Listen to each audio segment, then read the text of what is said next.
Yeah. Am I close enough to the mic? Yeah, I mean, I can always boost the audio up on the Scarlett. Is that your polite way of saying no? I'm not close enough. Do I need to eat it? Yes, you need to eat it. You know how many mouths have been on that thing? I can taste them. Dominant. Wait, I think I actually felt like lip gloss. Well, Spence, I hate to tell you, but there has been an incident down here. You're like, I'm looking at the crew. I don't want to know. there are plenty of dead bodies in this basement. All right. I hope you enjoy. I love horror films. It's fun. You will be next. One.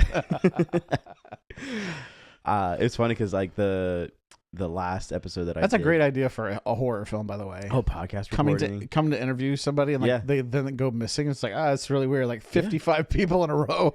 You're like, that's weird. I don't know. Don't you think they would be able to catch on though? Because like in this case, I'm sending like a link where you fill it out. Yeah, it's on the paper trail. It stops right here. It's a short film. It happens one time. I mean, maybe.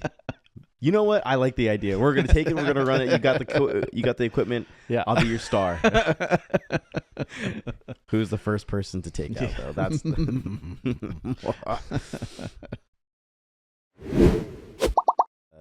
at least I'm going very broad. Sure. You have to be very different when you're promoting your own content, when you're marketing yourself, right? Like you've been experiencing this a little bit with starting your own business. You have to stand out, stand out, be proud. And you also, do you know what you have to be proud of also as well? What's that? The intro. Thank you, ladies and gentlemen, for joining us on the next episode of LeisureHub Podcast. My name is Justin. Alongside me, my guest, Spence. Hello. Thank you for joining, man. Thanks. You like that little... to be here.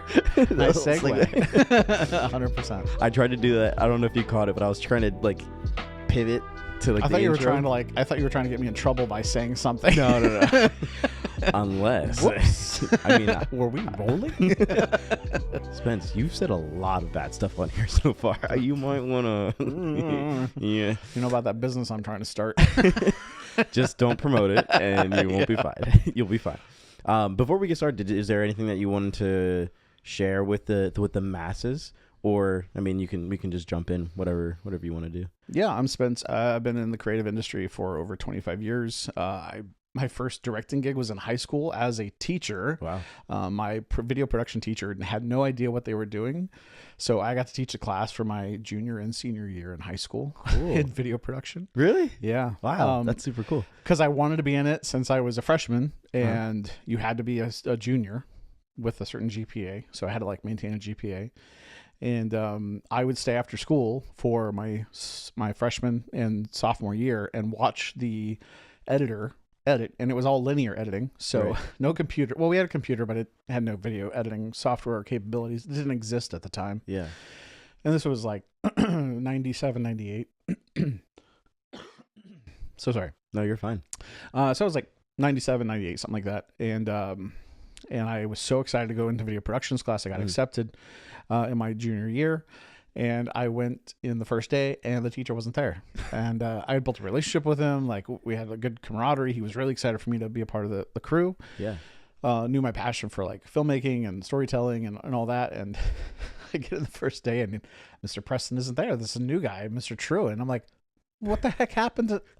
And I was so devastated. And so he was like, we're going to have to hire in somebody to come in and consult and teach you guys how to do it. And I was like, I know how to do it. And he was just like, so he took me in the room, him and the assistant, they locked the door.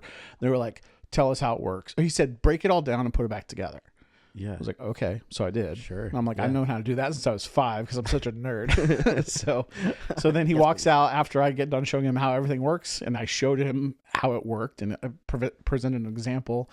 And he walks out and he was like, meet your new teacher. And literally, I taught the class for the first 2 years, or those 2 years.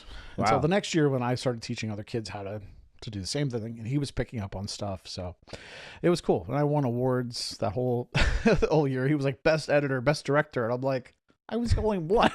Like, you didn't do anything. Yeah. But it was cool. It was cool. So like, it really gave me, I don't know, I guess that determination of like, you know, if you want something bad enough, you're going to figure out how to do it. Yeah. You know? And if you don't know how, you just figure it out. Yeah. You sit there until you figure it out.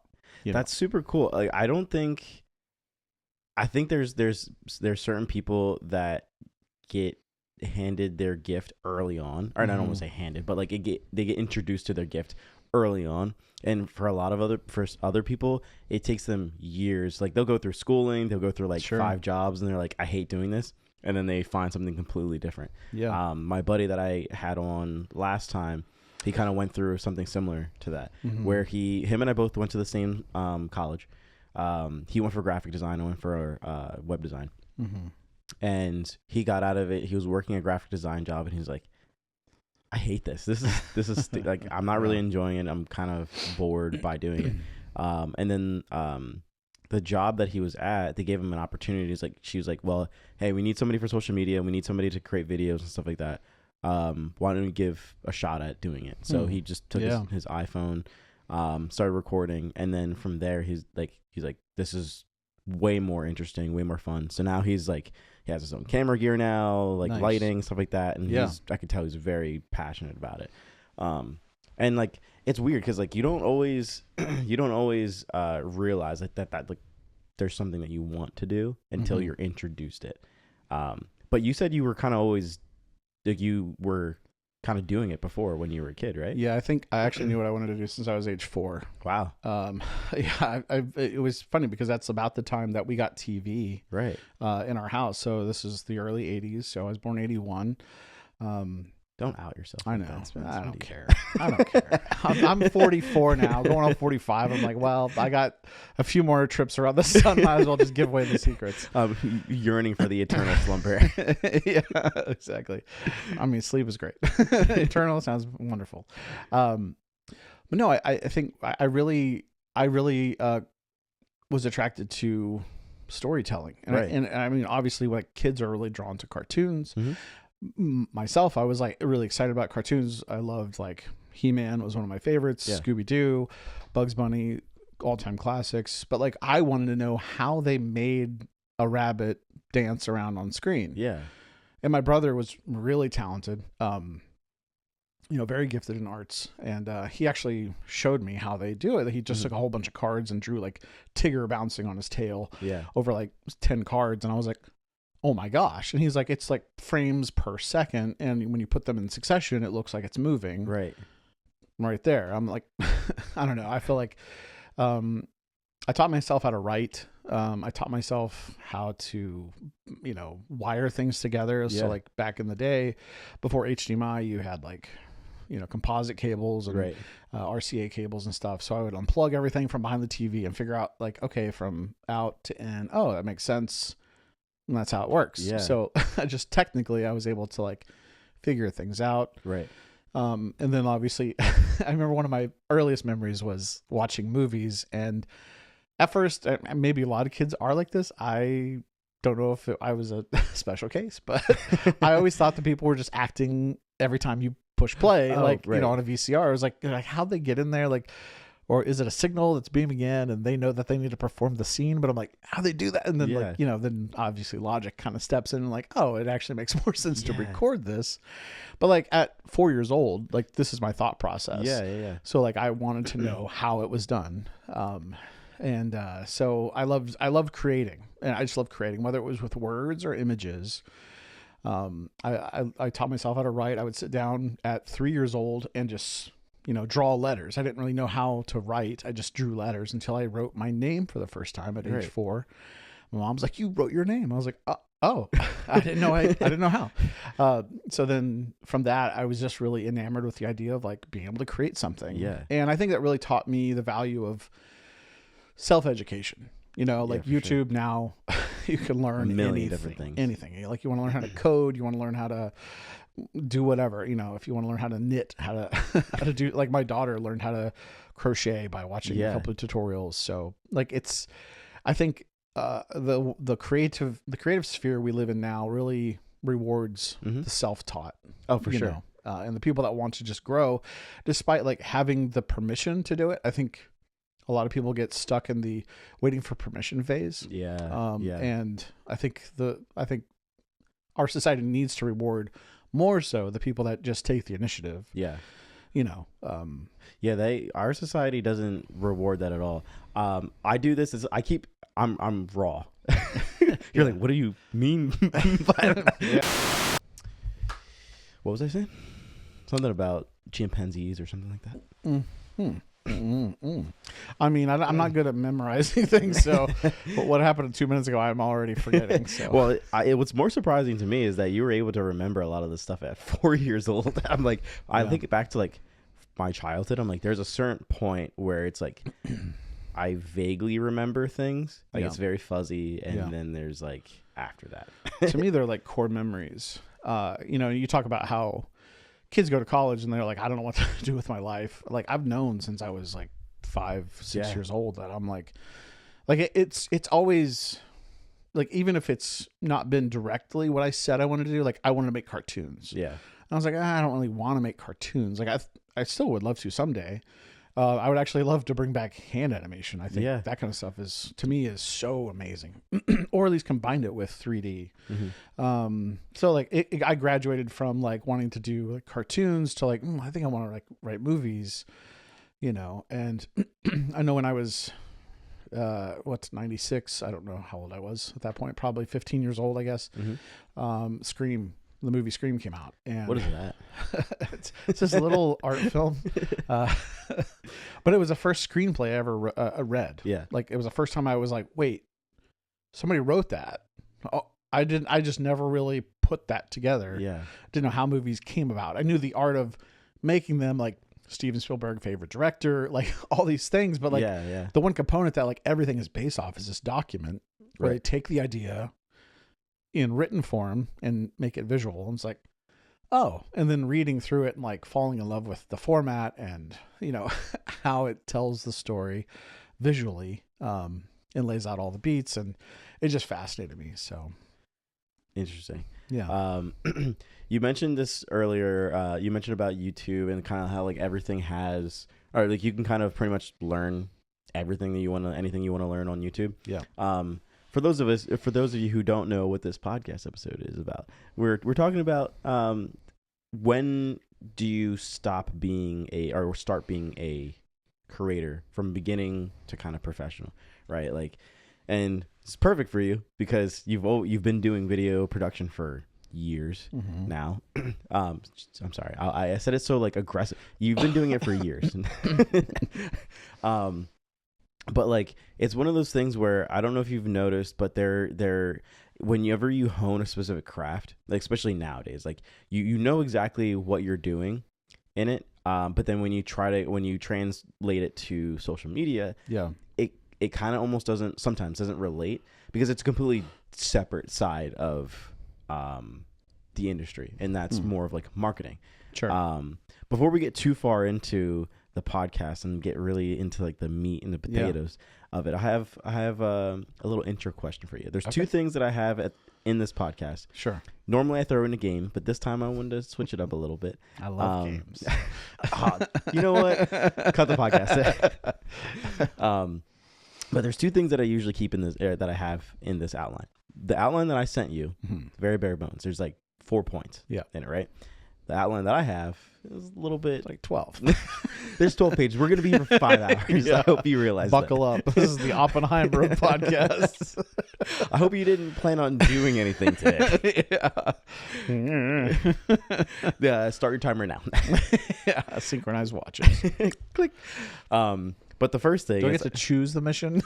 Do I get to accept it? There was no choice. Okay. All right. I have 2 questions for you. Yeah. And the secret thing is I'll save for the end. Okay. But this is gonna be exciting. Yeah. Did you feel like there was a learning curve when you started making content, like fundamentally different, compared to your entirety of your professional career? So like, you started, social media came around. You're like, I want to start making videos for social media. Did you notice that there was a different, like a shift of like how you, I guess, promote or create these videos? Yeah.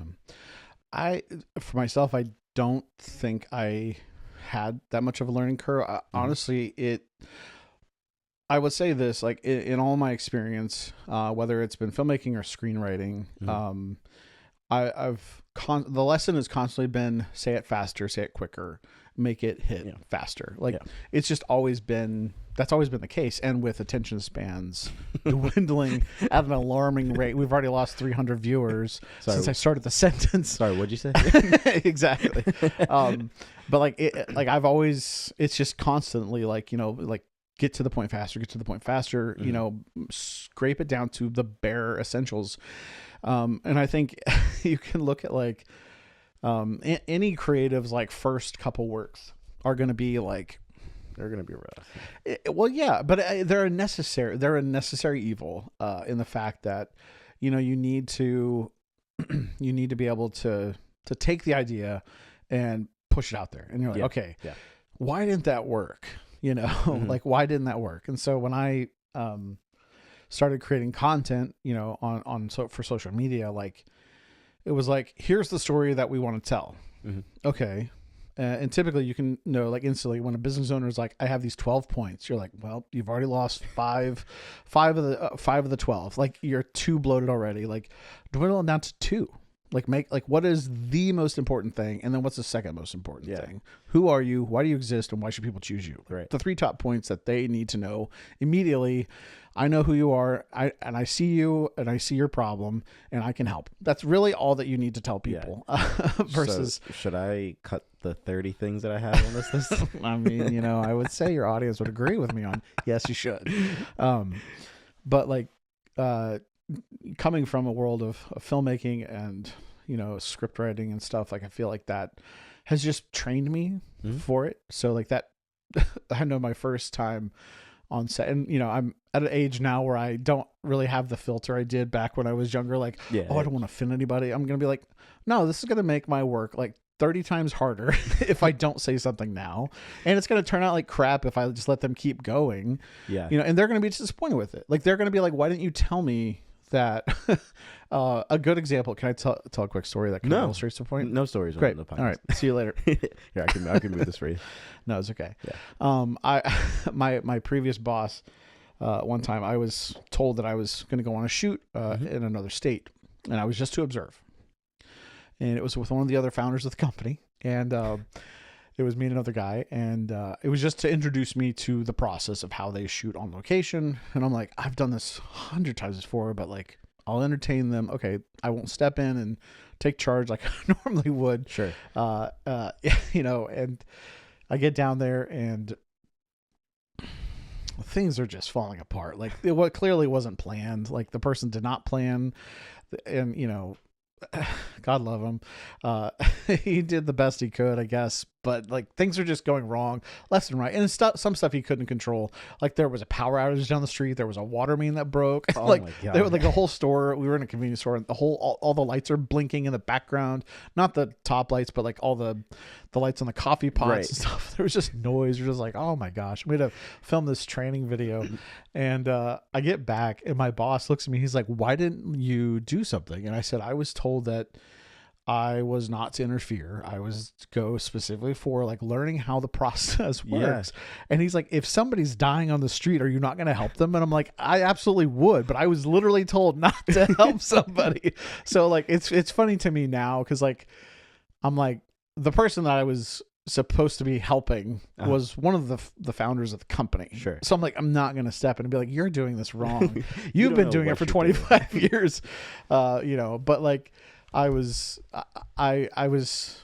take that example and I apply it to like, especially when a business owner, like I just had a conversation this morning with a business owner, and I love hearing this, like, hey, you're the expert. Like we're leaning on you as to what we should do. Yeah. Like, great. Like that will just go so much smoother for everybody. He's like, I have an idea, but open to your thoughts.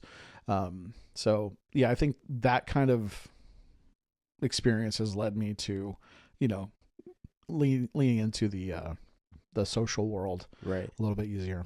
You reminded me of exactly what we were talking about. See, it comes back full circle. And it was basically like you had said that people don't get rewarded enough for taking the initiative. Yeah. That's what it was. We came back full circle. I'm so happy. I'm like sitting here and I'm like, I don't know if you ever get like this, but I'm like, I get so fixated on like, if I can't remember a certain thing that I was like just talking about, I can't move on to the next thing. But no, like if that were me, I'd be still in bed from this morning. Like I wouldn't have moved out of bed. Oh, I didn't get out of bed until like 20 minutes ago. So. Yeah, I figured. Smells like it. You're like, yeah, yikes. But I've ran into that issue before, like many times before. Like obviously you have a manager, you're the employee. They're like, well, I appreciate you taking the initiative, but don't do it without me telling you to do it. And it's like, and you're kind of always told that, right? Like from growing up, from your parents, depending on the parents that you have, like don't do anything without asking me first. And then you get to school and don't do this without asking me first. Why did you move to the next assignment? Well, because I knew that that's what we were going to go do, so I just took the initiative. Well, don't do it because we didn't assign it yet in class, and that's not blah blah. It's like, I think I've been talking about this with like one of my buddies, and I think a lot of people could agree, but the education system for what it is hasn't changed since it's been created. Literally, kids go to school, they sit down in a class, they learn their basic 1, 2, 3s, ABCs, and then they rise to the ranks of knowledge, and then eventually it's you always sit there, you're told to be quiet, you raise your hand, and it's not always intuitive to ask questions. Like they don't really promote that. You're it's not like, rewarded for asking questions. Exactly.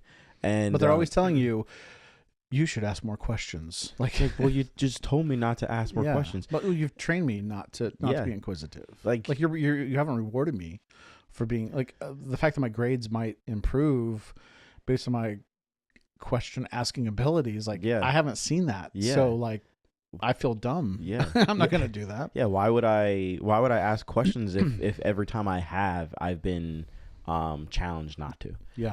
And that kind of happened or told to pay attention. You're like, what if I can't comprehend at the same rate everybody else does? Like that to me, that was actually a big challenge in school. Like I was not a very good student. Like I'm a good student. I love learning. I really do. But I wasn't rewarded because I don't learn the same way everybody else does. Right. And my oldest daughter is the same way. Like she has an IEP, and so it's like one of those things where she doesn't comprehend and process things at the same rate everyone else does. And school never not rewarded her for that because that's not worth the reward. Right. But they never really helped beyond just whatever they offered for that. Like, we'll allow her to take tests orally. Okay, great. But like, that didn't really help her. Right. And she still deals with it, she's in college now. And so she's still dealing with like just processing things, it works better if it's read out loud. Yeah. So, and the school isn't built for individual learning. No, like it's built for a generalized mass learning. Yeah. And it's very unfortunate because then you get into the job world, and then they expect X, Y, and Z from you. I mean, I won't rant on this too much longer, but like that's for me predominantly why I hate working for any company. It could be I could be working. I mean, obviously it depends on like the person running it, but I just don't like. I've always felt the like. Not oppressed, but I feel like that's such a strong word to use. But I've always felt like not encouraged to do certain things, or to learn certain things. But I found that if I want to learn something, the things that I want to learn, I will more than 100% do. I'll stay up until like 3 a.m. doing it. I'm like fixated on it. But if I'm in school or something like that, and you're having me do X, Y, and Z, and I have zero passion or desire for it. It'll show. Like it's like 100%. It's like, wow, you didn't try. It's like, I'm also the type of learner that that if you're speaking to me, like if we're in a meeting, right, and you're saying something, and we're speaking, and it's like, here's a whole bunch of information, and the meeting ends, and then I like maybe a day goes by or 2 days go by, and then I'm like, oh, now I have a question, right? The same thing happens where it's like, well, why didn't you ask the question during the meeting or like a day before? Because like I need time to process. Sometimes it takes a little bit longer. Sometimes I don't have the general question right then and there. Some people are like they get the information. They're in the meeting like, cool. Well, what about this? I'm like, not everybody works that way. So I think I don't think a lot of managers or people are equipped to recognize that, because it's so go that it's that you don't stop and say like, oh, these are adults that learn differently. Because I guess you kind of assume it as like, oh, well, when you're a child, like you kind of grow out of that, and you write stuff down and you process things better when you're an adult. It's like that doesn't always happen. Like people have different learning curves and abilities. I have another question for you. Well, real quick before you go on. Yeah. I want to say two things. One, about the working for other people. It always frustrates me when, and pretty much every job I've worked for and have left or been let go of due to, economical things or whatever.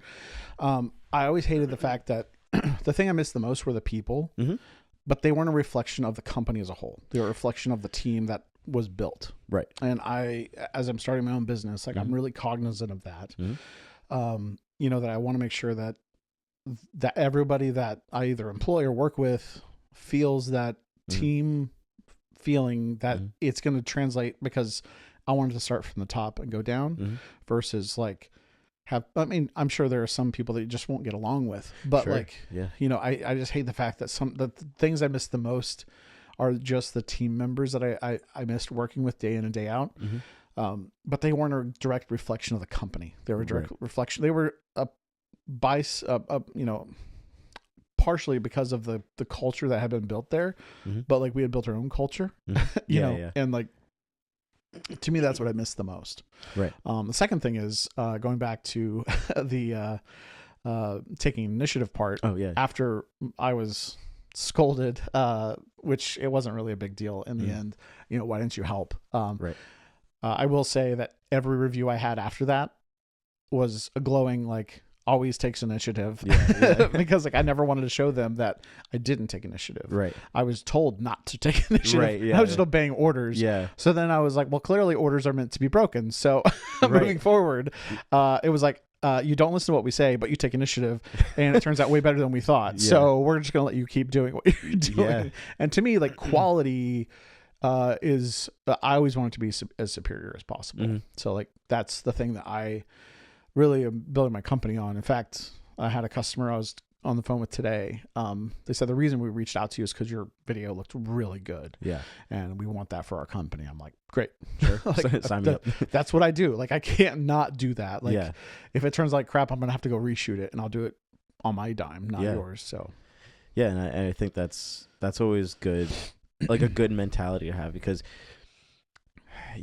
perfectionism is kind of like what you always have to, you're constantly fighting with when it comes to content creation, right? Like it's always, but I'm my biggest critic, honestly. Oh yeah. And I'm always like, this isn't good enough. And I'm like, just get it out. Just export. You can come back to it later. And that's the thing. Like you always kind of have to step back from the thing that you're working on. When I was in college, I went to an art school, the Art Institute of York. Yeah. Rest in peace. They're no longer there. Oh, R.I.P. Yeah. There was this one of my buddies. His name was Ben.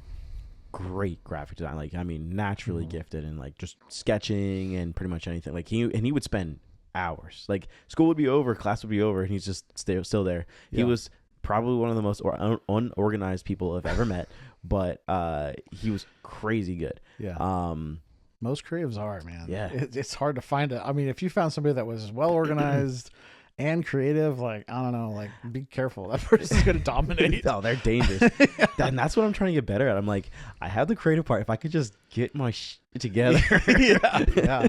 Well, and it's interesting for me, like, as I get older and, as I'm like, I mean, the scariest thing I've ever done was like start my own business. And I was like, like, this is for like smart people. Like, I'm not that. That's not me. Spence, you're so wrong. I've quickly realized that, and I mean this in like the best way possible, but also like for those that have interacted with in the most negative way possible. Yeah. I have quickly realized that it doesn't take a genius to run a business. Oh, 100%. I'm living proof. And a successful one at that. Yeah, for sure. Well, and I mean that in the way that like when I started out, I'm like, I'm in way over my head. I don't know what I'm doing. I'm not smart enough to run a business. But something that I've really enjoyed,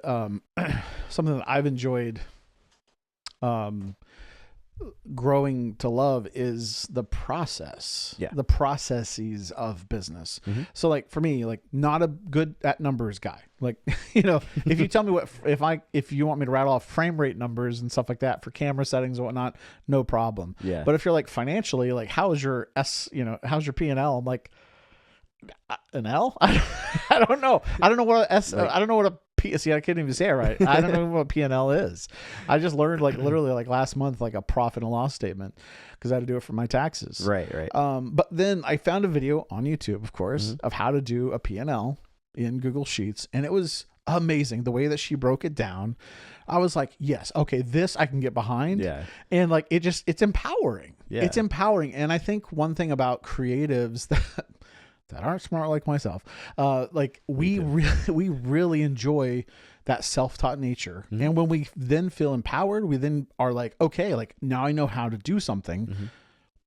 Get out of my way. Like I'm ready to run. Yeah. And that's for me, that's just been a consistent thing in my life, whether it's about photography, drawing, sculpture, painting, like all the fine arts, music, filmmaking, writing, like all that stuff. Like it's been those like finding those moments of like, oh, these are those, like I don't realize it, but I'm hitting a milestone right now, and like I'm going to then run to the next one. Yeah.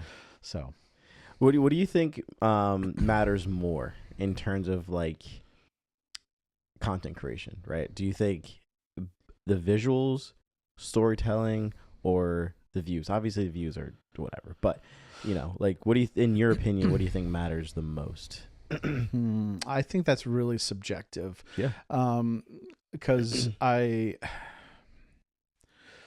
simply because I mean, gosh, there are multiple ways to answer that really. For myself, when I first hear that question, I honestly think audio is the most important thing. Sure. If it doesn't sound good, then it's not going to look good. However, our audiences today don't really listen with headphones or with audio on. Yeah. Social media, you want to be quiet, you're on a subway, or if you're not wanting to annoy people, you do mute your speakers. Take note. If you're a good person, I guess. if you're a contributing member of society. What does that mean? But I would say that because I saw a post the other day that was, said what you say versus what the reality is. And it was like, my post only reached 10 people. What a crowd of 10 looks like. I only got 100 likes. Here's 100 people. I only got 10,000 likes. Here's 10,000 people. Like, and it doesn't, to me, it doesn't really matter. Like that kind of stuff to me doesn't matter because it just has to hit the right one person. Yep. And I am very much an individual relationship kind of person versus like wanting to appeal to the masses. Like I don't really, love them all, but like it's not like my job to like appeal to everybody because I know not everybody's gonna like me, not everybody's gonna like what I do or care. Yeah. and it's like that's fine. I don't have to like what other people do either. People that are into like cars and into like whatever street racing, I don't know whatever some like niche things are. Yeah. Like I wouldn't care about that, but like some people are like totally head over heels with it, and I'm like, great, sure, like do your thing. Yeah, I think part of it is part of the key is knowing how to change and adapt. Yeah, I think a lot of people struggle with content creation in general, because they don't like. Obviously marketing is a huge aspect of that, right? And you gotta kind of, like you said, you have to hit the right one person. Yeah. And I've always found that like even if you do have those 10 people are like they're faithful, like they stick around. They want to be around you for you. Yeah. Rather if you have 800 people, I was using this analogy before, but like on my business profile, at one point I had like over 1,000 followers or something like that. And it wasn't like I was having somebody else manage my account for me, and they were rapidly growing my follower count. I was really impressed. I was like, wow, this is growing very quickly. Like something that I couldn't do. Like in a span of 5 months, it took me 5 months to gain just 50 followers. Yeah. And, but you were able to do it in like 2 months to get to 1,000. But then they never really showed me much of their process, but as I kept going through, I'm like, the engagement is low though. Yeah. Like, so what matters more? The fact that you have 1,000 followers and only 20 of them actually interact, or having 20 followers that interact every single time on every single post that you have. Yeah. You know, which is more valuable to you. Yeah. At a previous place I worked at, we actually had personas that we related to those type of fans. So, and I forget the names of all of them, but I remember the last one, they called them Raving Ralphs. They're like raving fans, people that, you know, no matter what we posted, they were like championing it. They were reposting it. They were commenting. They were like, can't wait to be there, buying tickets right now, whatever that was. But like, there are like at least 3 categories of those types of fans. You know, you have the ones that are just kind of, they'll look, they won't really interact. You have people that will look, give a thumbs up, but then you have the people that are diehard. And like, and those are the people that you want in your corner. And I think, especially now with like AI, and I don't want to get into that right now, but like there are more people. It's in our contract. You signed like 5 things before you got it. But like, I think people really crave authenticity. You know, I think an authentic connection. So, I mean, you know, there are people that have 100,000, 200,000, 1 million followers that are just trying to sell you something. 100%. You know, and then there are people that are like, you know, they have, I don't know, 5,000 followers that are genuinely like really good human beings that are doing the work, and they're trying to make a living, but they're not just trying to sell you something. They're trying to like input, you know, and add value to your life versus just trying to get something from you. And I feel like that's always more enjoyable from a viewership perspective of like, you know, like you're not just wanting something from me, you're wanting to like add something to my life. Right. And then if I am so inclined to support you, that's on me to choose versus you like always trying to put something in my face of like, you know, here, you know, buy this thing for $20. Like you're shilling, you know, it's like, I don't love that. So I think, and again, I know that like in marketing, you have to build a relationship with the people. And it takes about 2 hours to actually feel like you know somebody and trust somebody well enough to actually buy from them. So that's why they have these pages that they have like so much content. And once you interact with one thing, you're just like going to get berated by them until you buy from them. If you've ever followed or like filled out a free form thing. Oh yeah. They don't leave you alone. They never leave you alone. And you're just like, I just don't trust you. Like, and you're selling the same thing as these other 10 people. And like, you know, of course, like there is a need for that. Like they are serving a specific clientele. It is just not me, you know? And so for that, I'm not a raving fan of theirs. But there are other people that are just quietly doing their thing and just sharing tips and tools and tricks. Those are the kind of things I really enjoy because I want to be self-taught. Like I really enjoy teaching myself.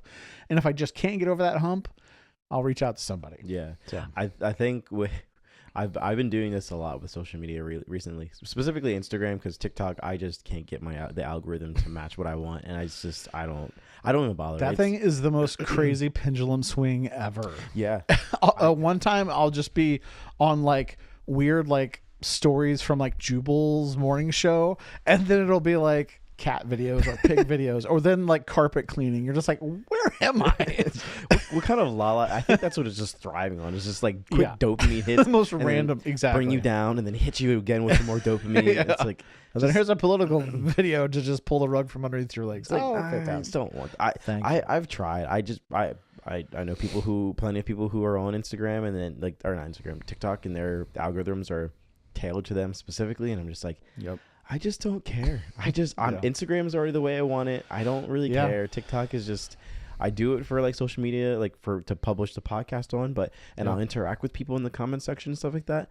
But other than that, I really don't care. But when I'm scrolling through on Instagram, the moment I see that it's an ad, like if it's somebody talking about something, or hey, this is a new, I immediately scroll off of it. I'm like, I just don't want you selling me anything. I just want, exactly like you, to interact with people, scroll through like different accounts, especially if it's creative, to teach, like you're teaching me something that I don't already know. And that's why I love YouTube. They have sponsors. They openly disclose that. It's a small segment of their 12-minute, 13-minute video. But for the most part, they're just talking to you about a specific thing. Like if you're into tech specifically, like is what I'm referring to. But like It's always like a certain time, and most people, they save it for the end. They give you all the information, everything you need to know. They tell you it, and then at the end, they're like, "Hey, this is sponsored, or it's not sponsored." I'm like, I really respect that, because you value my time, and you want to get the information out there. People who will stay and actually like the thing that you're sponsoring, they'll stay and they'll watch. If not, whatever. I mean, you're still getting paid to talk about that said product, so it doesn't really matter how many people. I mean, you probably get like an extra bonus if people go through and. Yeah, and I think Instagram is a it's hard. I don't love it for the sales aspect of it. It's changed a lot. Because they never quite tell you what's behind the curtain. It's always like, hey, here's this thing that's going to help you, and here's what, click this video to watch this video on how it can help you. And you watch that video, it's like 57 minutes, and they never get to the point. Yeah. Versus like, for instance, literally yesterday, I run my business through Notion, and I have a template that I took a course to get. Is a very expensive course for me, and I got the Notion template that I can run my business with, but it's really bloated and has lots of confusing things. I'm like, I just don't know. I don't need all this. So I was like looking up how to just create like my own dashboard, just my own dashboard. So every morning I can go in and here's Spence's dashboard. Here's the things I need to do, all this stuff. Like it's all in one place. And I found this guy, he's like, here's a template for agencies. And it was lean.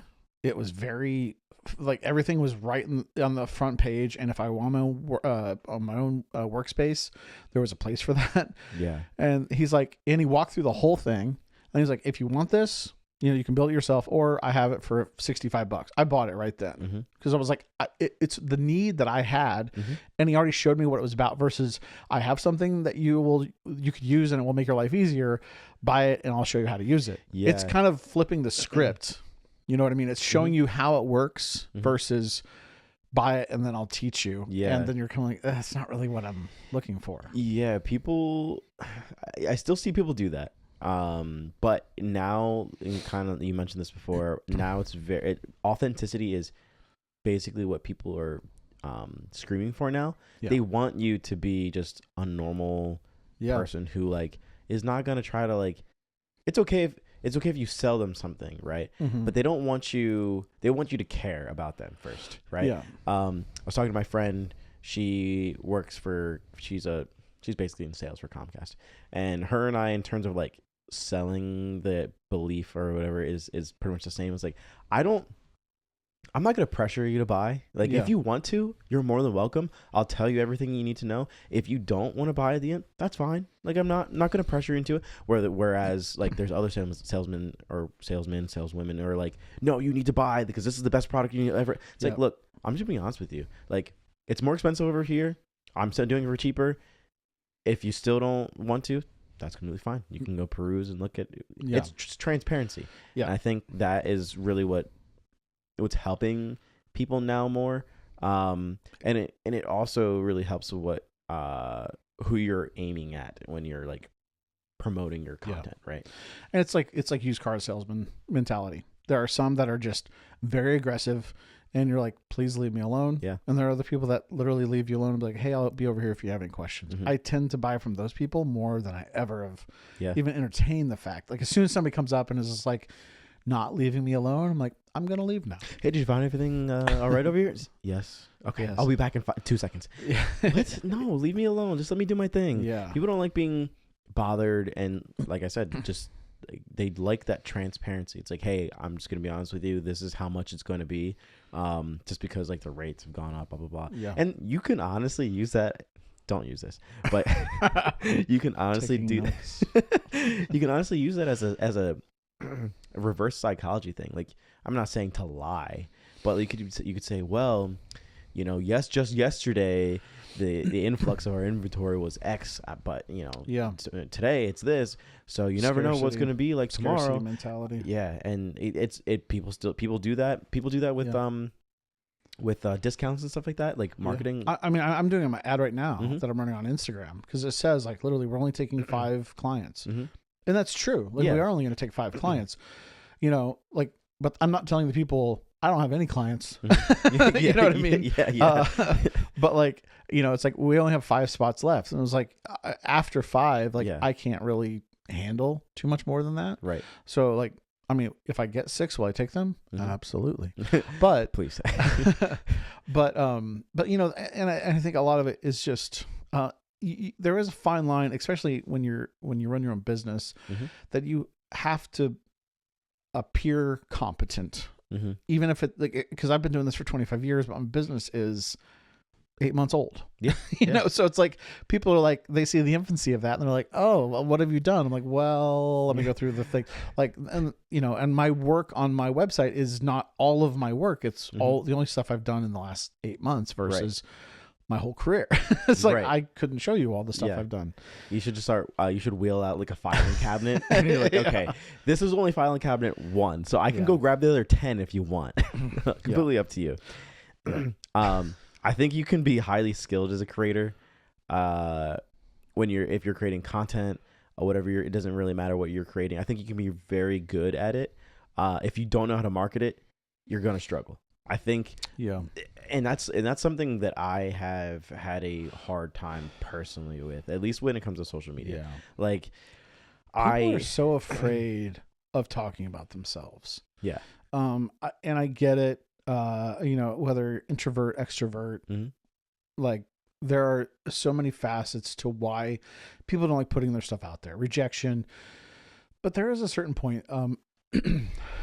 My daughter, my youngest daughter, a few months ago, like she had this new friend that she, you know, had just become friends with. And I was like, oh, well, like you should bring her over. We should have dinner together. And she's like, well, she won't come over for dinner because she doesn't like eating in front of people she doesn't know. I'm like, why would that matter? Yeah. But to her, it's a big deal. Yeah, like, for sure. And I'm like, why? Like, it's just food. Like, everybody eats. It's not like I'm going to be like, oh my God, why are you eating food like in our house? How dare you? Yeah. but the same mentality goes with, like, you know, like, I don't want to show people that I draw. Or that, I mean, for me, like when I wrote my first script, like I was terrified of putting that in front of somebody, because I'm like, I took a chance here. Like, I didn't really want to show people that I had written something. Right. And in fact, the first time I did share with somebody my script, they hated it. Yeah. But then, funny enough, I actually ended up working with that person to make a feature film. And nice. But it was just those things. But it was like taking that initiative to be like, you're like, you know, like, take a chance of yourself. Yeah. You know, because you never know what door is going to open from one random conversation.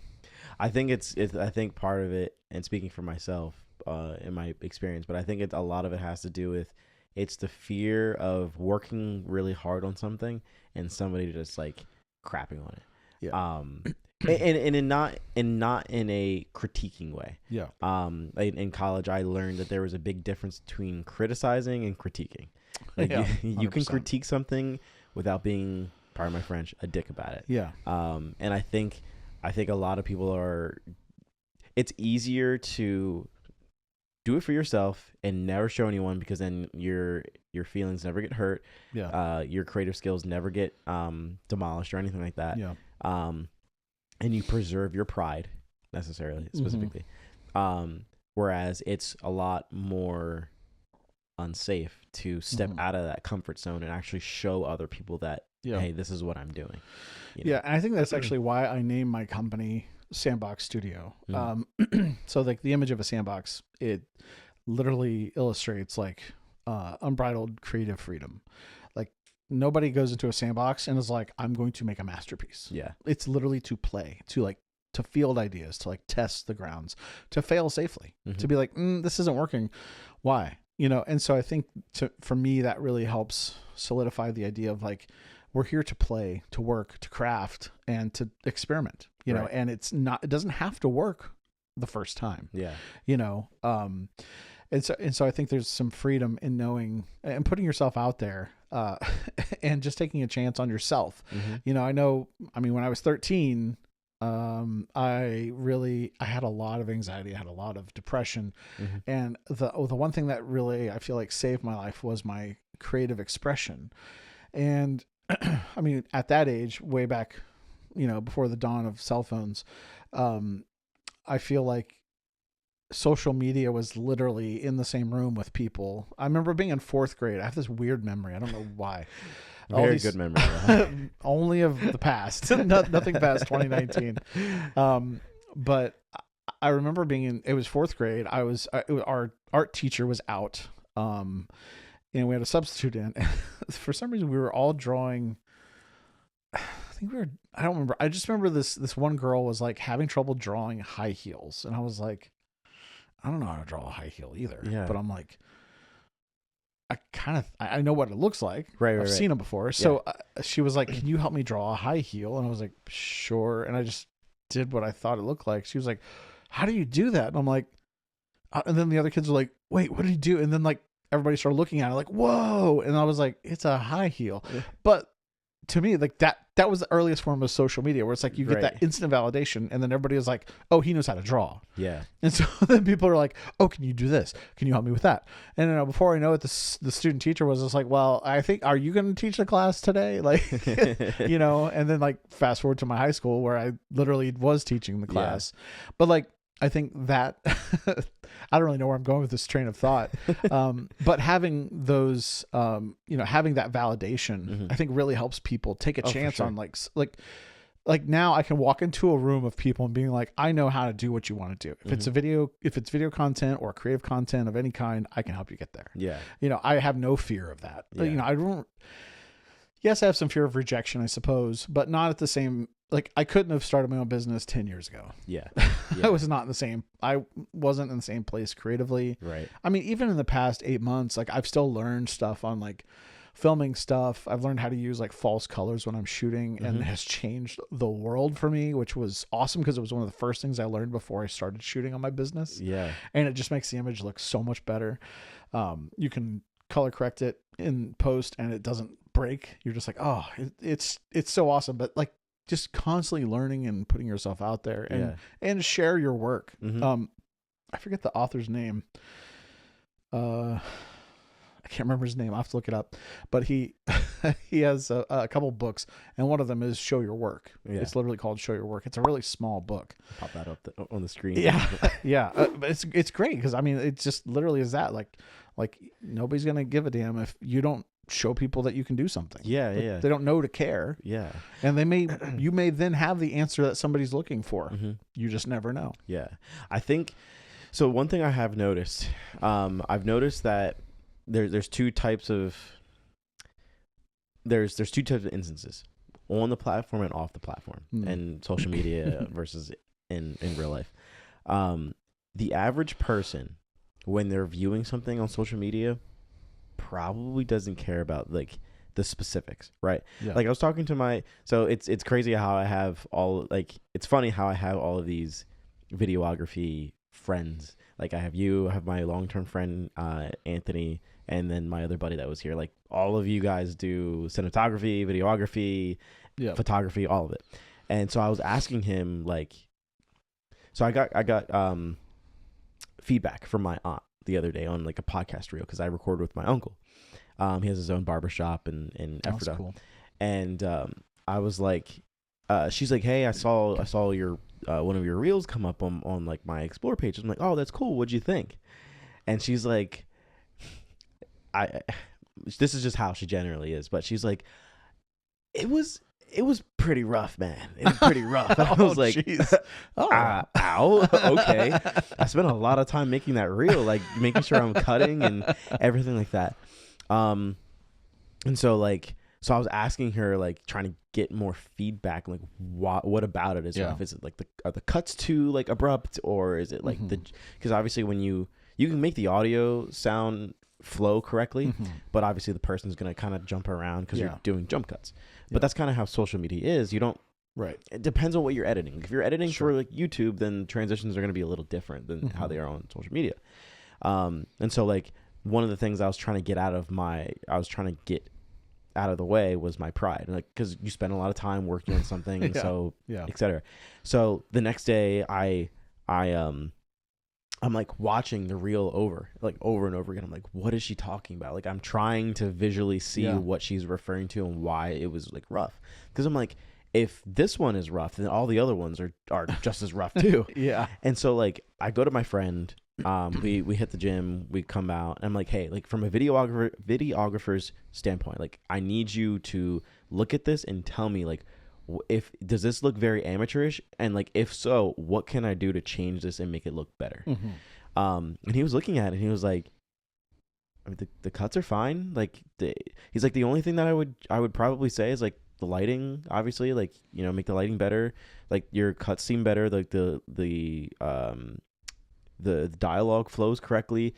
He's like, I would probably he's like, I'm more into like the cinematography of it, but he's like, I would angle the chairs more in or outward more so you can see the other side of the face more and stuff like that. And he's like, but other than that, like I think the editing is fine. I was like, then I don't know what she's talking about, because I'm genuinely like, I want the feedback so I can make it better. Yeah. You know? Yeah. And I think that's also something people are afraid of. I really think a lot of people are creating, and they're afraid of feedback. You know, they're afraid of, because, and I think, one of my old bosses actually talked about, the importance of healthy tension, right? So like, without tension, like an engine wouldn't go. Right. So like in a team environment, in a business environment, like you have to have some sort of healthy tension so that like, it's not just like, yeah, that's fine. Let's just produce junk and just keep going. Like I want to get feedback. Like if somebody tells me this just didn't quite hit, I'll be like, oh, okay. Why? Yeah. Like, tell me why. Like I want to know, like, that's the first thing I'm going to ask is like, okay, great. What doesn't work for you? You know, I would say if somebody came to me and was like, this is the worst thing I've ever seen, I'd be like, what? Like, I mean, I don't understand that. Like, what qualify that for me? Yeah. You know, because like you've seen my other work. What do you mean? You know, so that to me, that wouldn't. I don't know how I would respond to that. But if something just was rough because it was like, you know, like you have broadcast standard versus social media standard. Like broadcast is super clean. Yeah. You know, they're going to cover up every cut with a B-roll shot versus, you know, Instagram reels, like they're meant to be a little bit rougher, you know. They're supposed to be quick points to Yeah, exactly. They jump to keep your interest, things like that. So yeah, that's really funny. Which I was talking to my friend Anthony about that. I was like, that's kind of what social media is like. That's why I did it this way. Like I purposely didn't do any of that stuff because I'm watching everybody else's reels, and they don't edit that way. So I'm like, why would I put these heavier transitions in when you don't really need them? Yeah, you know.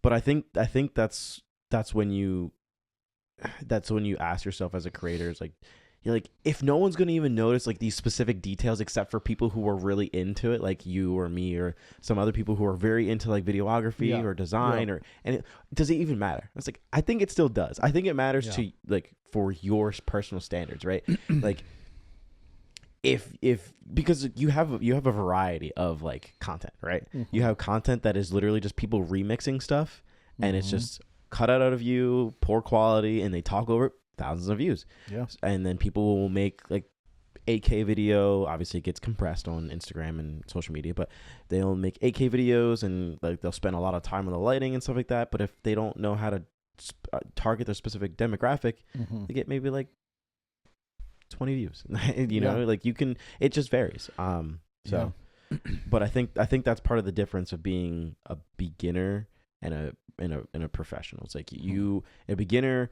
will care. Obviously you still care, but a beginner will care about very specific things, and they want people to know the small details. But not everybody's going to really care about that. A professional will understand that not everybody cares about the details. They just want to see the end result. They want to make sure that this thing looks good overall. And some people are intrigued about like how you got there. Other people are just like, great, looks great. This is exactly what I wanted. Push it out. Yeah. You know what I mean? I think a telltale sign of a beginner, and I'm not saying this to like demean anybody, but I feel like they're more focused on the gear it takes to make something versus just do the thing. As crappy as it's going to look to your standard, just produce it. Yeah. Like just get it out there. Like I know my first film I ever made was complete horse poop. Like I never finished editing it because it was so bad. But I needed to make something, because but it's so funny now looking back on that. Like I realize like how motivated I was by pride to make that. I was just like so prideful. I'm like, I'm gonna be the editor, the director, the writer, the producer. I'm gonna do everything, and in fact, I'm gonna be the camera person. And it was just like I started off with like a crew of 4 people, and like 3 actors, and by the end of it, it was just me and the actors. Like nobody else was helping, because like I like I had alienated them or whatever. Yeah. And none of that footage has seen the light of day. And I really wanted it to be something. Yeah. But I wanted it to be something. Right. And that was the problem. Yeah. Like I didn't want to just create art. Like I didn't have anything to say. Yeah. Like, it was just a lesson in pride. Right. Just like, I wanted to produce this because I need to show people how good I am. Yeah. Versus like, I learned a lot of humility on that set. And I wasted, 6 weekends of people's lives, Yeah. So to me, that's a big cost. Like, Yeah, I don't want to waste people's time. But it also taught me a lot of lessons of like, like filmmaking is not a one man band. I mean, it can be to a certain extent, but like, you can't do everything on your own. Yeah, especially if you're trying to scale it. Yeah, and there's nobody to like have creative differences with. Yeah. Right? Like there's nobody that's going to be like, well, that shot doesn't work. Why? Well, I don't know. Like there's nobody to have this conversation with, or even to like challenge yourself, because a lot of times I shot a commercial like 5 years ago now. And we had storyboarded everything except for the last 3 shots because we didn't have time. We were kind of like, it was one of those like last minute commercial shoots, and it was for a pretty big client. And we had a crew there, and the grip, the key grip guy, like he's really talented. I love him too. But he just looks at me, and we had never worked together before. And he looked at me and he's like, well, what's your brilliant idea now, Mr. Director? And I was like, oh, I wanted to punch him in the face. But I was just like the whole, like, and I think we had like 12 student actors. We had like high school students that were in this. We had, my daughter was amongst them. I had 4 crew members, the producer, and then the client all staring at me. Yeah. And they're like, what do you want to do now, Mr. Director? And I was just like, dude. And I said, well, and we're also like losing light. Right. So we're on a track. We're outside. It's also December, and all these poor kids are like in running gear. Yeah. So they're like freezing to death. And I'm like, okay, well, we need this shot, this shot, and this shot. I was just like, and for me, I always go internal, and I look at the edit in my head, because when I shoot and write, I am shooting for the edit. So I'm thinking of all the shots I need to get. And I think within 10 minutes, I was able to like pull out of my butt all these shots.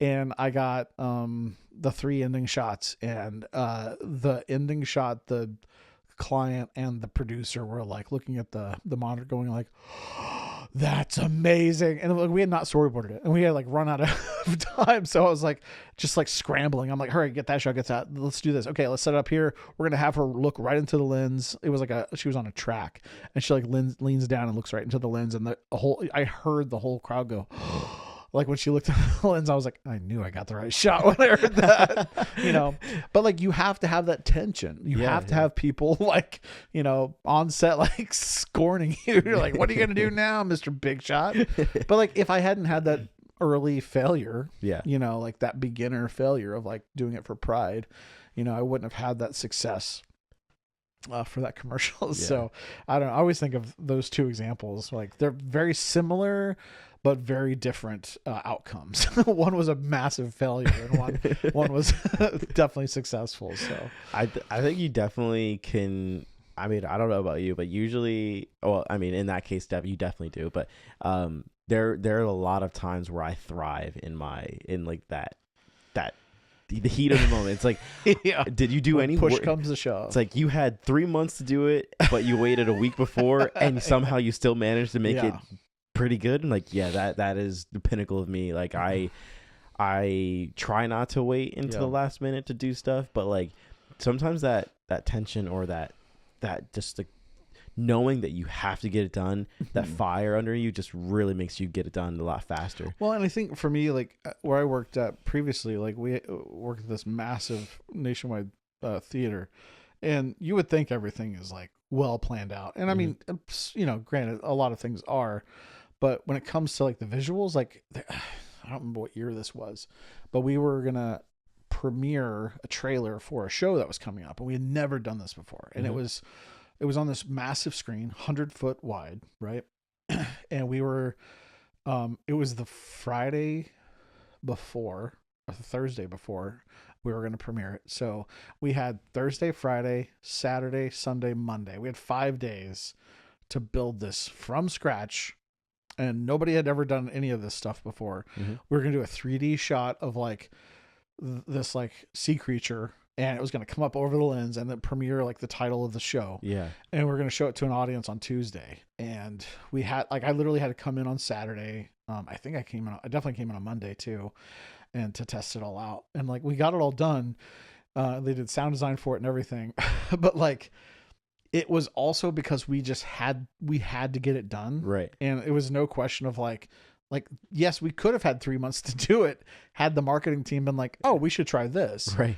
And I don't know who said it, but we were in some meeting and they were like, oh, we should have a trailer the week before. Like, it's like what do you, they're like, we can't film something. You're like, no, we could do it in 3D. I was like, oh no. Like, so it was really, it was interesting. And the 3D artist did an amazing job. Like he learned Maya. Yeah.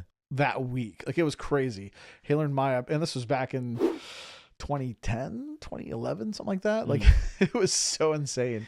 But like when push comes to shove, like you like buckle down, you figure out what to do, and like, you know, you make it the best you can. Yeah. Obviously if I looked at that today, I'd be like, ooh, it's really rough. But like everybody was blown away. Yeah. They were like, whoa, like they were so impressed. Yeah. That's kind of funny because the trailer comment about the marketing team was kind of funny because that was kind of similar to, I won't say any names or where, but that was very similar to where you and I used to work at one point. Well, and it was like, hey, can we get this? It's like, yeah, but like we have these other shoots that we have to do, and it's like next week. What do you? Sure, whatever. Yeah. Well, I remember you actually giving us things to shoot. Oh, yeah. And we would get like requests. The production team would get requests from marketing, and we get those lists of things. We're like, we're not shooting that. Like, what do they want us to do? Like, we only have people for so long. It was really funny. Like, yeah. But you have that, and also I think you just have that like give and take sometimes. You know, you have to like have. You know, there's just that creative give and take where you're like, we can give you most of what you're asking for. We can try. Yeah. Yeah. That's so funny. It was funny. At that time, like I was like, they had asked me, there's like, come up with a bunch of shots that you'll need or images and stuff like that for the website. Cause at that time we were redoing the website. So I was like, okay. I mean, I don't know. I can put a list of stuff that I think, but I don't know if they're going to have enough time to do it. Yeah.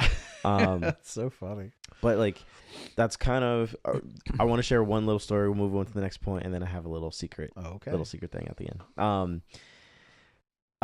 So I have kind of going back to us. You had mentioned a story about like you were giving an instance of like the on the track that you were on, and sometimes you need the people to give that a little bit of attention, right? Yeah. So there was an instance where I was trying to make a New Year's video for the podcast and everything like that. Mm-hmm.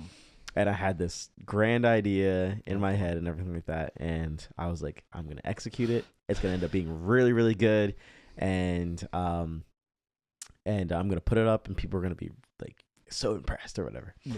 And the thing that spurred this on was on TikTok.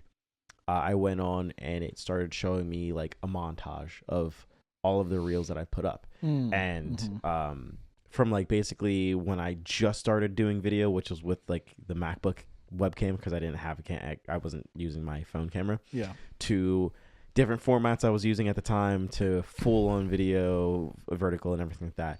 And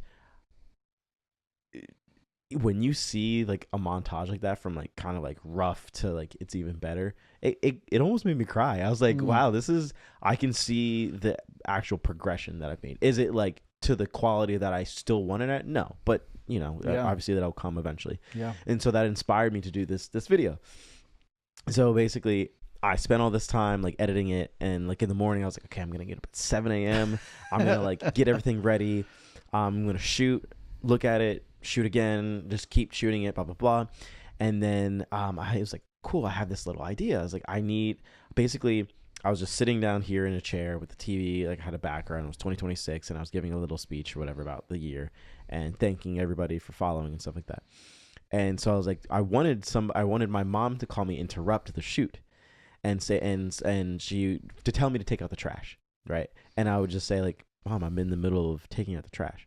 And so like I wanted her to start yelling at me in Spanish and just make it kind of like this, what is going on type of thing. And so then I had like the top part of me was just like in like a blazer and like a nice shirt, but the bottom half was Christmas pants. And so like I got up and I walked out of the shot, and I kept that in.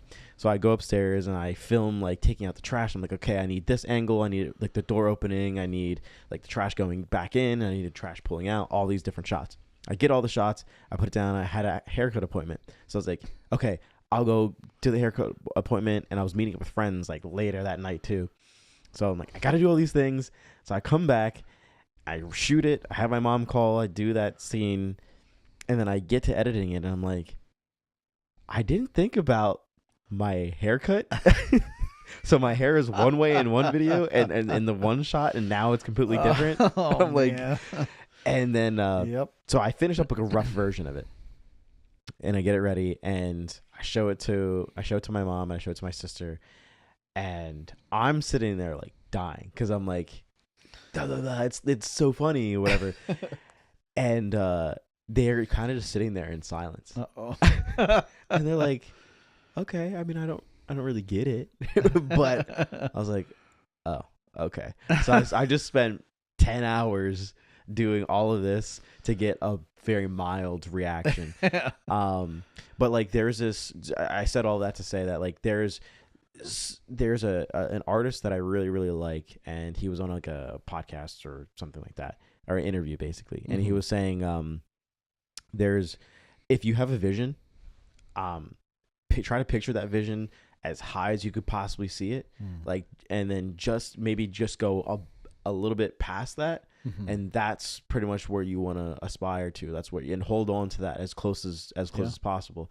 And he's like, the other thing is, don't share that vision with anyone. Like if you have that specific, because people will tear you down. They'll that's unrealistic. You can't do that. Like blah blah blah. And obviously, if you have people in your life that are supportive, they won't do that. But a lot of people like to claim that they're realistic about reality, and it's like, oh well, you could never reach that point in your career or something like that, because it's very unlikely, or the chances of that happening is a very low percentage. But that's kind of not what you need to create or develop. You need the positive reinforcement. You know. Well, and I think also to be like, I remember, and there are probably many people that can relate to this too, but like I know years ago, like I would tell people my plans to do stuff. And like that, just telling them was almost fulfilling the desire to do the thing. So to stop telling people your plans is also another good thing. Be like, work on it in secret, and then show it to people.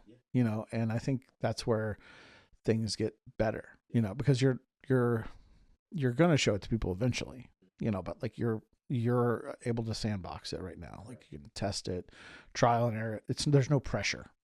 You know, and I think for me, like.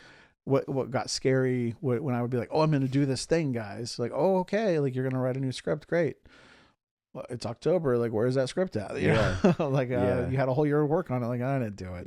You know? It's like, who am I getting? But like, you know, so like I've actually taken on like, because like there's a couple times I've wanted to tell somebody like, hey, I want to start doing this again, or do this project. And I'm like, I just hold off. I just wait a little bit to be like, I'm going to get to that. But like, I don't want the pressure just because like of the business that I'm running right now. Like, you just never know where the demand is going to spike. And you have no time. You know, so you know, for me, that secret of like just kind of holding back a little bit, playing it close to the vest.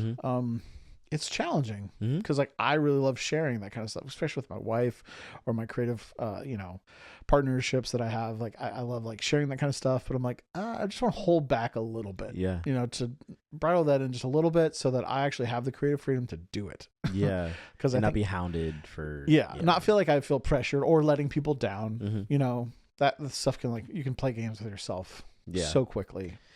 Yeah. I kind of, when I was, so that I had a big shift in how I was doing this podcast. Originally, I was doing it with one of my buddies, and he couldn't really do it anymore because his time was getting very short. And so, like, part of the reason why I shifted to doing it in this type of style was I got to connect with people more. I got to learn about them, and it was easier. And I could have a guest on as well, and it was just casual conversation. Yeah.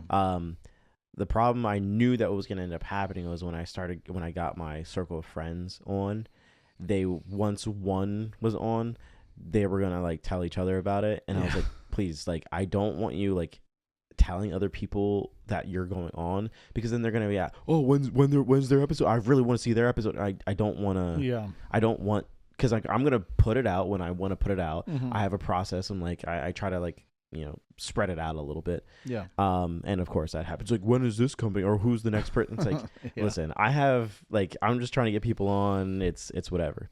Yeah. But kind of keeping it close to your chest. It's almost like, do you know the financial suggestion that people give? It's like, if you want something, give it 6 months. And then if you still want it after 6 months, then buy it. Yeah. It's kind of like that. It's like, it gives you enough time to like mull over it, think it over, in this case, just work on it, work it through, and then you get to like actually act on it. Yeah. But like, one final question before we move into the secret round. Do you think that every creator needs to become a pro at some point? That's a good question. Every creator becoming a pro. That's interesting. I feel like there is a trap that, you know, I would say, I don't know. I would look at creators. I don't know. I think you become pro when you just start seeing everybody as like equal. Like, I really do. You know, I think you have your student creators, you have your beginners, you know, you have your intermediates, your pros, but then you just have the people that are like, they're just artists at a certain point. You know, like I would look at like Casey Neistat. Like he's a great creator. Like, I wouldn't call him a pro. I mean, he's definitely professional, but like, he's still pretty scrappy in how he does things. And like, it's just a calling of his, you know, a calling card. So I would never call him I wouldn't say like he's a professional. Like, I definitely think he is a professional, but like he's not a professional creator. I think he's just a professional artist, you know? And I think there's almost that like level of like, he's almost avant-garde versus like, you know, being cinematic or whatever. Right. Like, his storytelling is so fun and enjoyable. Yeah. He can make anything entertaining. Like, and like, even this podcast. that's definitely pro level. Right. Yeah, absolutely. But he's like, I think he's more of an artist, you know? And so, I don't know. I struggle with that because like, I don't think a professional would ever be like, I'm a pro now. Yeah, no, I don't think so either. You know, I think people will probably label them as that. But they're still going to be like, look, I'm still learning stuff, you know, because like, I think the day you stop learning is the day you start dying. You know, I feel like that's a quote from somewhere, but like, you know, like, I never want to not be learning something, you know, like, I'm constantly learning stuff. Like, I was just telling you about the, you know, P&L for my business. Like, it's a dumb little thing, but like, there's a way to be creative in that too, you know? And so I feel like creativity is a big driving force of life, you know? And I feel like as long as you're willing to learn to still create, as long as you're willing to learn to create, put it out there, you know, and I think people are going to be touched by that kind of stuff. Oh, for sure. You know, whether it's for their business, whether it's for them personally, whatever, you know, I think there's huge value in just staying hungry. Yeah. And just continually, you know, taking in new ways of doing things or figuring out new ways to do stuff. You know, I'm so excited for what's next all the time. You know, like if you're a gearhead, you're looking forward to the next Mac or the next iPhone or whatever, the next tablet. But also like in the creative world, it's like, what's the next trend? Like, what's the next cool thing that we can do to like limit, like be able to make maximum impact with as little, gear as possible or whatever. Or, there's just some really cool things, because people are consuming that stuff differently, than you watch TV. Now we watch TV with subtitles on. I never watch movies with subtitles until I met my wife. Started on that. My wife. My wife. But then you have people scrolling on their phones while they're watching movies. You're just like, oh my gosh. So like, it's just, there's so much to take into account. I would say just, be yourself and do the best you can and just never stop wanting to get better. Yeah. And like eventually you'll reach pro status without you realizing it. Yeah. Cause then people will start turning to you and asking you those questions. For sure. Yeah. I think I think there is professionalism, but I think the term like, oh, you're a pro is antiquated. I mean, it's... Yeah, and I think it's in the eye of the beholder. Yeah. It's them idolizing you. I think what's important, going back to my statement from earlier, was like when I made my first short film, like I felt like I was a pro. Right. And I learned very quickly I was not, but now, like if I walked onto a set cold, which I have done many, many times, and they're just like, here's what we're doing. How do we do this? Like we're drowning. Please help. Yeah. In fact, I just filmed a Dr. Pepper commercial in February. And it was right when that whole like Dr. Pepper song was on a TikTok. We were doing a spec commercial for Dr. Pepper ad. And I got there. We were there for 15 hours. It was insane. Lord. And they had an idea for a script. And I was like, okay, the script doesn't make a lot of sense, but that's fine. But then but we don't have the cast to support this script. So we threw the script out and we wrote a new one on the spot. And then they're like, well, what are we doing here? So I just, as normal, stepped into the director role and, started figuring out like motives for the characters and stuff like that. We're trying to figure out what their motives were. So it made sense in the world. And it turned out really well. I thought it was really fun, but it's something to walk onto a set and you just know you have the confidence and the know-how to like make it work. Yeah. Would you want to show it for the viewers? Oh, of course.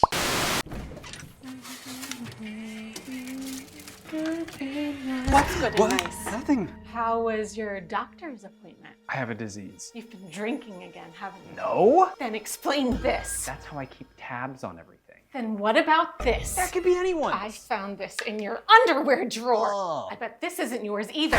Okay, you got me. I do community service. I've been helping so many people. I'm sorry, Mom. Why are you so sticky?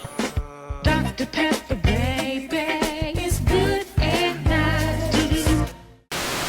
Because I watched it because it was one of the videos, their demo reels that you sent me, and I was like, this is really good. This is really good. It was so fun. And the last shot was actually the DP. Like he was like, we have to have the shot in there. And I was like, it doesn't make sense, but okay. Sure, whatever you want. It's actually my favorite part of the whole thing, which is, again, going back to that collaborative. Yeah. You have to have that tension, that the collaboration between all the parties involved. So yeah, it was a lot of fun.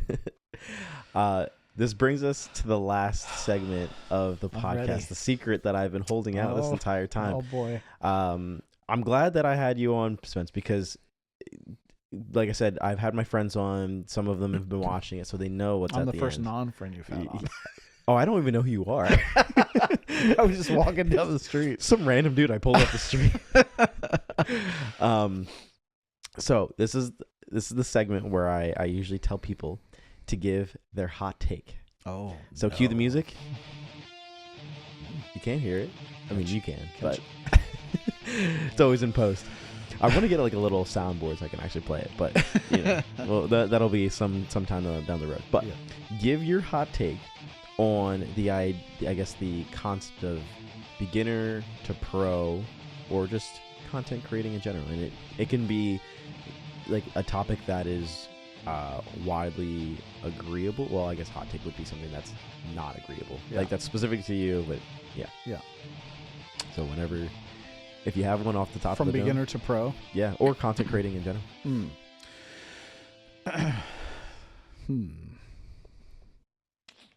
Still jam to the song. Yeah. It's so good. It's so good.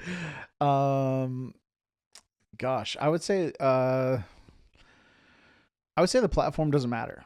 I would say whatever the platform is, it doesn't matter. It's the audience that matters. Now, yes, some platforms you have to cater to certain different, editing styles, like you were talking about, like cutting up your piece a little bit more to make it like a little bit faster paced. YouTube editing is way different than a corporate video, right? But I would say platform doesn't matter. As long as you're audience focused. I would say that is a pretty hot take, because everybody's like, oh, you got to ride the algorithm wave or whatever. It's like, I mean, if I could say a specific word to the algorithm, I would.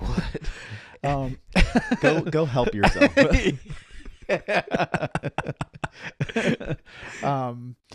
I honestly could care less about the algorithm. And listen, I don't have 10,000 followers, so like, it shows that I could care less about that kind of thing. I would say more so like meet people where they're at, create content for your audience, and your audience will find you. Like it's nothing like if you have to share your content 10,000 times, then you need to share it 10,000 times to find your audience. It's so funny. Like I put my work on my website or on my Instagram and my website, and I put an ad up on Instagram, and the ad finds people faster than anything else. Yeah. Because it's talking to a pain point that they have and that they need resolved. So they're instantly and then they start following me, and then they're like, oh, I see what your work looks like. Oh, this is cool. So like, it's not up to you to really like, don't go buy views, don't go buy audience members. Like that's such a waste of time. Yeah. Put your energy and money into like actually creating something that people are going to want to see. Yeah. And just, I guess my hot take would be stop copying everybody else. Be original, for crying out loud. I hate it when everything just starts to look the same. Yeah. The remixes, yeah. I won't even go off on that, but again, I think it's a cry from this generation, like wanting originality, wanting something that's not like everything else that's out there. I think people really want authenticity. They want authentic connection. And I think when somebody can just be honest, be real, it could be a movie review. Like I went and saw this movie. I went and saw Project Hail Mary last night. It was so good. Yeah. It was so good. And yes, there are special effects in it. And yes, there's, CGI and all this kind of stuff. But the story was just so human. And it really like sucked me in. And it was one of those movies that I was like, I've been dying to see this kind of movie for such a long time. Yeah. It's like everything is like superheroes, and everything has like a blue space laser that flies in from the sky, and like we're battling beings from other worlds. It's just like, stop. Like, please. In the real world, we have enough going on. Yeah. Like, give me a story that's like, how far would you go to risk everything to save people that you don't even know your name, and you're gonna, that you're gonna sacrifice yourself to do this. Yeah. I loved it. It was so great, and it was so original. And like that to me is just what the world really needs right now. Like it doesn't need another sequel. It doesn't need another remake. It doesn't need another copycat. It needs something original. If you ever go on YouTube, Gawk's art, okay, dude, talk about originality. Yeah. You need to go look up Gawk's art on YouTube. He's amazing, and he's an artist. He does photography, and his videos are near cinematic masterpieces. Wow. And he films most of it himself. It's crazy. Yeah. So I'm like, every time I'm in my office and I'm like, I don't know what to do, and I'm like, well, I don't watch Gawk's because I'll get convicted that I'm just lazy. But yeah, I would say just be original. Like, stop copying people. Like, forge your own path. That should be also go directly to Hollywood, because that's all they've been doing lately. They're just remaking garbage. They're making trash the entire time. And don't get me wrong, some of it's great. I like having reboots, but they're just tailoring to millennials right now, because it's like, well, millennials are adults now. They were kids. Now we can market to them, because I would say if you can count on one hand how many original stories are being produced this year alone. Not a lot. Like, did you watch Iron Lung? I did. Yeah. Don't tell me I haven't watched it yet, but what do you think? I mean, I don't know the subject I don't either. I don't know the subject or the material Yeah, that well. yeah. So it was a little. I still have questions. Sure. It was cool. Like, it was interesting. $3 million was the budget. Yeah, it looked really good. It looked really good for that. Story wise, it wasn't my thing. I don't know the world. I don't know the source materials. So I had a lot of questions when I was done. I'm like, Sure. what did that mean? So, but again, like, honestly, any film that's produced is a miracle. To be honest, like having a feature film produced, it takes forever and a day to get it done, and everybody's got their finger in the pie, like saying it needs to have this, it needs to have that, and I want my money, and I want this money. Like, it's a miracle that anything gets made. Yeah. But at the same time, more independent stuff I'm really looking forward to versus requels, remakes, whatever. No, thank you. 100% agree. Yeah. 100% agree. Is there anything you want to leave the two viewers off? The two that are left over. You can give any plugs, you can promote yourself. I mean, yeah. So on Instagram, you can find me at Spence from Sandbox. I post a lot of behind the scenes content of what I'm doing in my business. There might even be some stuff about film work that I'm doing, commercial content. So if you want to follow me, you can follow me there. Yeah. If you don't follow him, we'll follow you, and we'll home, and then until you follow him. So, yeah. And by we, I mean the 50 other people that are behind this. We'll steal your phone and hit the click follow button. Thank you so much for following. Wait, do you hear that? Oh, It's the outro. that's lovely. Thank you, ladies and gentlemen, for joining us on another episode of the Leisure Hub Podcast. I've been your host, Justin, and alongside me, Spence. Thank you so much for joining, man. I appreciate it. No problem. All right, we'll catch you guys in the next one. See ya. See ya. Now comes a segment called Bathroom Break. Oh, no, we're jumping straight into the next one. Oh, no.